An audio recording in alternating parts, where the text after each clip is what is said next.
So I got this question. How can I start freelancing if I'm a student? So I'm assuming college student here, and I'm going to kind of dive in and answer this question. And to start off, the truth really is that college students, you're probably some of the best positioned people to start freelancing. You're in a really good spot to start working on your freelance business. Number one, because you don't need the money. Now, it might seem that way, and I recognize that everybody's situation is a little bit different, so you may be in a spot where you need some money, but you're probably in a position where you don't need thousands of dollars every month in order to just be able to pay basic bills and feed your family.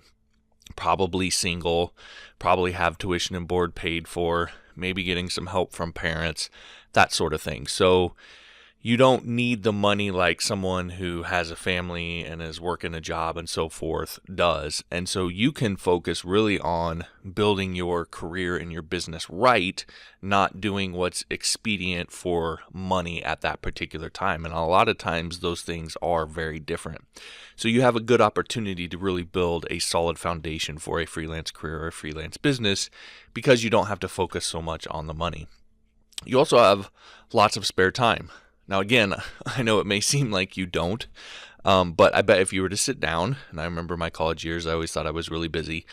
But when I look back, if you were to sit down, you would recognize that there's a lot of time that you spend doing things that you could, not all of that time, but you could set aside for freelancing, playing video games, hanging out with friends, the social events on campus.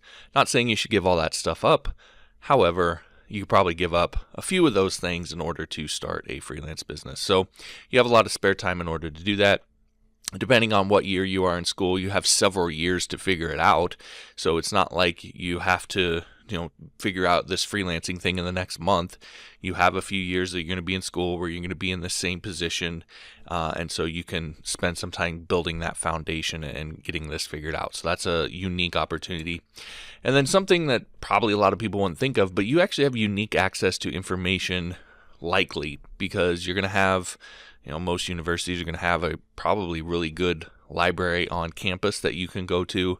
A lot of times, I know when I was back in school, we would get access to certain journals and so forth, which are very helpful. And so you just have access to this information, probably could have conversations with teachers or get information from teachers and so forth. So you just have this unique access to information that when you're not in school, you either simply don't have or you have to pay for in order to get it. But as a college student, it's just kind of there for you. So again, you're in a unique position. You're in a good position to start freelancing. So if you're a college student and you're pursuing a creative career, and that's stuff like web development, graphic design, writing, whatever it is, anything where you would consider yourself a creative, your activity is a creative endeavor, then I actually strongly recommend freelancing for you, even if you don't necessarily plan on doing it long term. And there's a few reasons why. One, it's essentially a paid internship. And a lot of times, I don't know if it's the same way now, but back in my day when I was in school, paid internships are pretty hard to get. Even free internships can have a lot of competition for them. So this is essentially like a paid internship, and you don't have to have anybody approve it. You don't have to compete with anybody else. You can start doing it right away. So it's kind of the best experience that you can get. Of course, even just a little bit extra money in your situation is a godsend. I mean, I remember when I was in school, I used to get by each month on like 20 to $40 a month. So if you're even making just $500 a month off of projects, for someone in college, that's going to be a lot of money. So that little bit of extra money goes a long way when you're in school. And then maybe the biggest thing is you're just going to gain valuable experience for your career. So again, even if you don't plan on freelancing long term, this kind of experience is going to look really, really good on a resume for someone coming right out of college. It's going to put you a step ahead of your peers who don't do this. So that's why I say, even if you're not planning on freelancing long term, I would recommend doing a little bit of it to add that valuable experience to your resume. And then you'll get some experience with the actual career you're pursuing, because I I recommend that you pursue freelancing in a field that's related to whatever your degree is. I would assume that that's what you're doing. And so you get a chance to figure out if, hey, this is actually something that I want to do long term and if it's enjoyable to you. And that'll help you decide if you need to switch gears in your degree and so forth to something that's more enjoyable. So it's going to help in that way as well. And then, of course, if you like freelancing, then you've built this foundation. You can roll right into a freelance career right after college. Or even if you take a job, you always have this kind of side thing that's available to you that you can pick up at any time and start doing. And you're going to have, the portfolio and the testimonials, the experience and so forth. Or if you're in a situation where you want to make a little bit more money, or God forbid, you get laid off at some point or whatever, you always have this experience that you can fall back on if, your main career isn't going the way you want, or you just want to change it up, etc. So again, those are some reasons why I think even if you're not pursuing freelancing long term as a college student, you should consider doing it.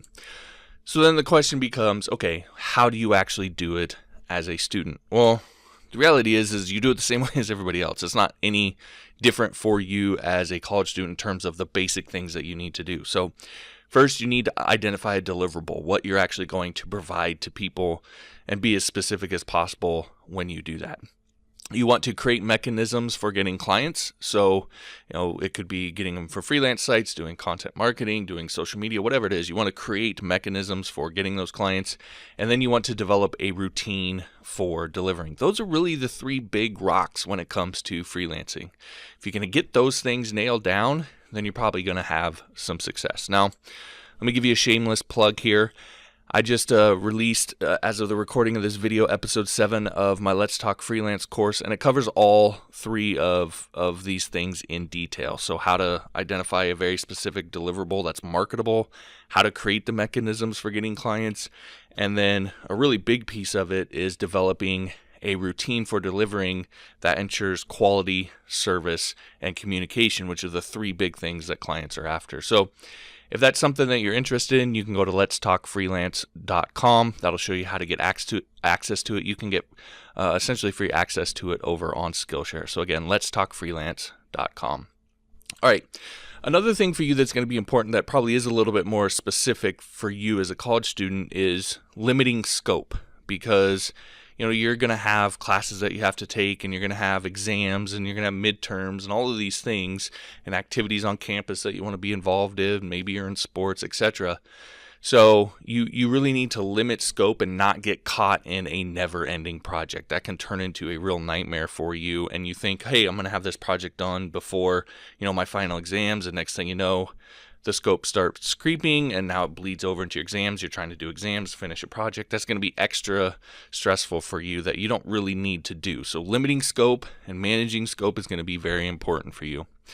Another thing is just take it slow. Like I said, you've got time, so you can really focus on building a solid foundation. That's an advantage for you as a college student, so use it. Another thing, I kind of mentioned this a little bit earlier, just try to tie your schoolwork into your freelancing in some way. It doesn't necessarily need to be a perfect fit, but if you're going to school for a CS degree, then do freelancing in web development or app development or something that's semi-related to what your degree is. It's not only going to help you figure out if that's a career you want to pursue, but everything you learn in school is then going to kind of bleed over into your freelancing, and everything that you learn in freelancing is going to bleed over into your school, and the two will kind of work together, and you can get really rapid development and advancement by doing that and having that kind of synergy between the two things. You can really learn a ton and advance very quickly in that way. You want to set and follow strict time commitments for schoolwork versus freelancing. So I recommend that you set aside a very strict amount of time each day, a time period each day when you can just work solely on freelancing, and there's nothing else that you're going to do during that time, instead of just trying to wing it as you go each day. Set that time aside so that, especially when you start getting clients, you don't want to let things slide with a particular client and again start creating stress and timelines and all this stuff when you have other stuff going on campus. So I really recommend you set and follow strict time commitments. A really good example I heard is from Eminem. I've heard, listened to a few different artists now talk about working with him. And you would think, as a rapper, musician, that, they would work to late hours in the night, and they would just kind of, work whenever they were inspired or whatever. But that's not actually how he does it. He keeps a very strict 8 to 5 schedule. He takes an hour for lunch. And whenever he's asked about it by other artists, he says, I just treat it like it's a job. And that way I go home, I have time with my kids, I don't make it more than what it is. It's a job, and that's how I treat it. And I recommend that that's sort of how you treat freelancing. If you were to take a part-time job, you would have a set time that you need to show up, you'd have a set amount of hours, you'd have set days that you work. Treat freelancing that exact same way. All right, continuing on, I also recommend that you start with smaller projects, because again, if you jump right into a large project, something that you haven't really done before, and you're new to freelancing, and you got classes going on and all of this stuff, is just going to create a lot of extra stress. So start with smaller projects, and you can really probably stick to smaller projects throughout, because again, you don't need the money, you need the experience. So a $150 project, even if you did one of those a month when you're in college, that's still a good amount of money for a college student. So again, start with smaller projects. Of course, plan around exams and heavy schoolwork time periods. I wouldn't, I would make sure that I have any projects done that I need to get done before final exams or midterms or whatever it is. If you have a paper that you got to write, plan around all of that stuff so that you don't have all of this heavy load on yourself.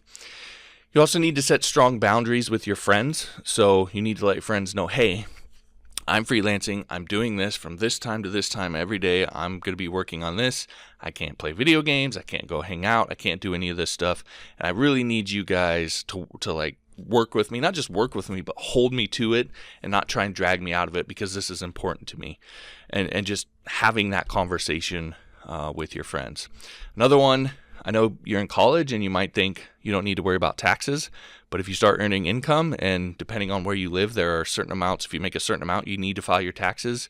Set money aside. I recommend at least 20% of everything you make, set it aside in savings, and then do your taxes and pay your taxes, because you don't want to get in trouble while you're in school for not paying taxes for a side gig that's really supposed to be about you getting experience and learning. So do your taxes. And then all of this might sound like, oh my gosh, this is a ton of stuff for me to pay attention to. Recognize that all of this stuff, if you really want to be a freelancer, this is all stuff you're going to have to do anyway. You're going to have to do your taxes. You might not be setting boundaries with friends, but I have to set boundaries with, my wife and my kids, etc. And, my brother that I work out with. I have to set those boundaries. So you still have to do that. I have to plan, my freelancing around what's going on in my life, and other commitments that I have, and so on. So all of these things, if you want to be a freelancer, are things you're going to have to do anyway. So you might as well get practice doing them in a college environment where you have a little bit more leeway. You have a bit of a safety net, because you don't really need the money. Okay, so last thing then, what kind of freelance jobs can you do? That's probably another big question that you might have. And I picked, the answer essentially is you can do whatever you want, obviously, but there are some that are a little bit more conducive to someone who is a college student. So the first one, the obvious one, is being an online tutor. Right? There are sites out there, and there are people out there that are looking for online tutors. So you can take whatever you're getting your degree in, and if you're good at it, you're getting good grades and so forth, and you feel like it's something you can help someone else out with, you can just start freelancing by being an online tutor for the exact same thing that you're taking classes in. And that would be a really easy way to create some synergy between freelancing and your schoolwork. Of course, web development is a very popular one. If you're in a CS degree or any sort of IT degree, you can do that. Graphic design, that is a degree that people go to school for. So if that's what you're doing, it makes sense that you would do that for freelancing. Content writing, again, you're going to be doing a lot of writing as a college student. Even if your degree isn't in any sort of writing related field, you're still going to be doing a ton of writing as a college student. So that's something that could bleed over really well. A translator, if that applies to you, that would be a really simple one that you could do really easily. It won't necessarily take a ton of having to, create things out of thin air. It's just you're taking what they give you and you're translating it into another language, and it's pretty straightforward. And then a copy editor, again, because you're going to be writing a lot of papers, and you're going to be having your papers critiqued. You can take those critiques and then apply them to your client's stuff. So that's a really easy job as well. So there you go. That's how to get started freelancing if you're a college student, some tips on how to do that.